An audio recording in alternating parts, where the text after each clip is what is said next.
On the specifics of this plan, let's turn now to Housing and Urban Development Secretary Shaun Donovan, who was with President Obama in Phoenix today, joins us tonight from the Capitol. Secretary Donovan, thank you for your time tonight. It's great to be here. Thank you. Senator Shelby's criticism, probably, at least the guess would be, that's going to be the Republican talking point. So why does the administration feel that it would be beneficial to help the so-called underwater homeowners before their mortgages are actually in default or on the verge? Well, one of the things that we've clearly seen in the plan and with servicers that are currently modifying mortgages is that if somebody's already 90 days late or more, the chances of a modification being successful are very low. So what we've done, in fact, is to provide for the first time incentives for servicers to modify before people get so deep in that it's going to be hard to be successful. And we also think those are the homeowners that are playing by the rules. Even if it's a struggle, they've lost a job, they're paying their mortgage. And we ought to be helping them before they get into so serious trouble that we're not going to be able to get them out. Why only the so-called underwater mortgages that are covered by Fannie Mae and Freddie Mac? Well, just to be clear, there are two parts to the plan. The refinancing for underwater mortgages, 4 to 5 million homeowners that will be helped.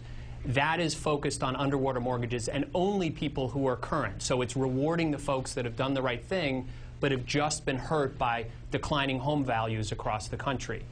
On the modification plan, which will help 3 to 4 million families, that is available to any type of mortgage, not just Fannie and Freddie, but these subprime loans and others. So it's trying to help a broad group, in total 7 to 9 million families. We think it's the right plan and it's the right scale to really make a dent in this problem. Mr. Secretary, the President said this of the plan today: it will not help dishonest lenders who acted irresponsibly. If the people who were impacted by the predatory lenders, though, are to be helped by this plan, how would the plan not sort of in a de facto way also help those lenders?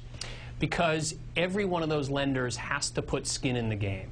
They have to bring the payments down to at least 30% debt to income, 38% debt to income ratio, and then we'll meet them 50-50 to reduce the interest rate further to the 31% debt to income ratio that most experts agree is the right affordability level. So to be clear, every lender's got to put some money in, some skin in the game to be able to participate in this plan. We're asking for everyone to participate, the homeowner, the lenders, and we're going to help make sure those homeowners are successful. Lastly, are there, in fact, homeowners who are in legitimate trouble, who didn't try to flip a house, who didn't go in hopes of some sort of huge cash benefit, who still don't fit into any of the parameters of the plan as announced? And if so, is there anything you can do for them?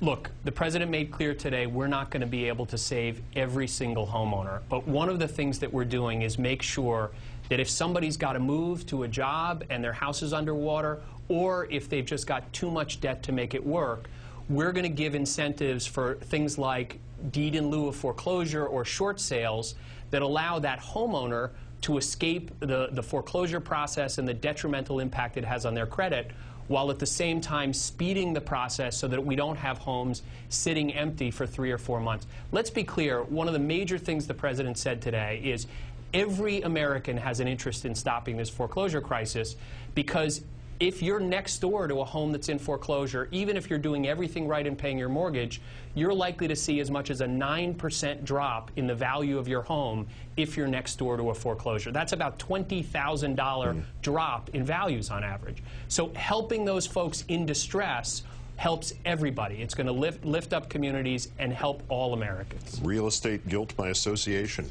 Shaun Donovan, the new head of Housing and Urban Development. Mr. Secretary, thanks again for your time tonight. It's great to be with you.